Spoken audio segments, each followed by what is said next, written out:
Alright, what is up mga sir?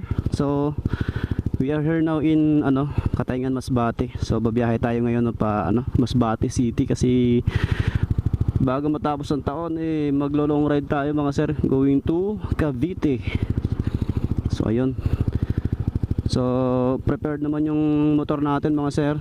Chinek ko na yung brake niya, harap likod. And then, nakapag-change oil na tayo. Coolant, goods lahat. So may bakon tayong mga tools and nakakondisyon si Blackie natin ngayon. Meron tayo ditong top box na racing bag so sana hindi tayo ulanin para kahit pa makakabakbak tayo mga sir. So yan, good luck sa atin. Ride safe sa lahat ng mga babiyahe ngayon bago matapos ang taong 2023. Alright, let's go!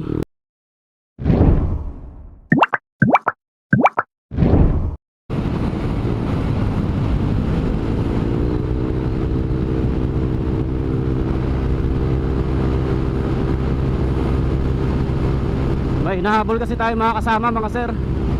So na-late kasi tayo ng take off kanina dahil may binalikan pa akong gamit. Isa sa mga importanteng dapat nadala natin sa mga ganitong biyahe na malalayo. Sa tingin ko malayo-layo na sila.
Alright mga sir, nandito na tayo sa Masbate Port, so waiting na lang tayo ng ating sasakyan na barko.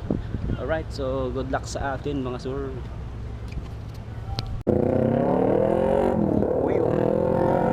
Alright mga sir, so ngayon pupunta tayo doon sa ticketing. Magbabayad tayo ng ticket natin. So yung biyahe natin is 2 PM. So kailangan na natin magbayad para makapagpa-load.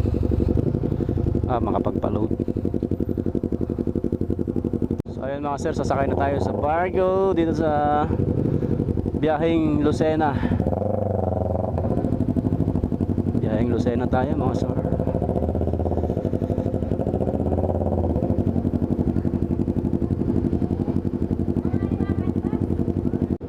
Okay, so doon tayo paparking sa dulo.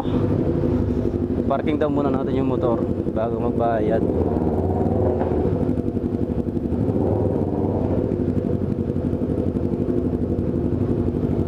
So yung mga kasama natin mga sir, isang Boogeyman, isang Aerox and isang R3 na naka SE project.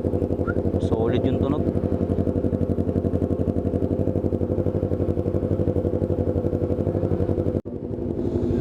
Parking na natin ng ating mot.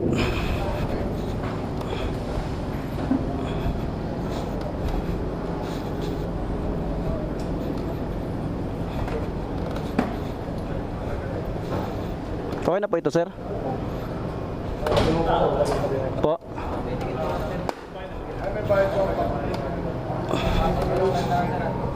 Side stand lang po.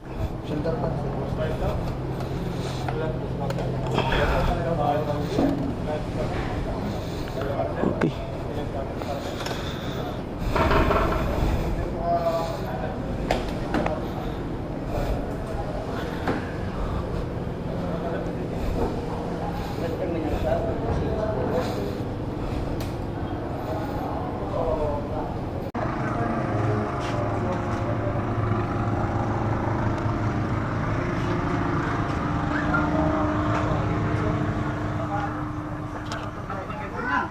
Two 2,000 years later.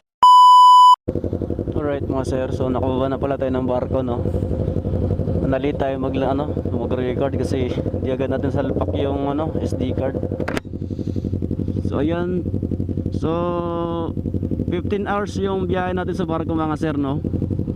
So Star Horse pala yung sinakyan natin na barko from Masbate City going to Lucena.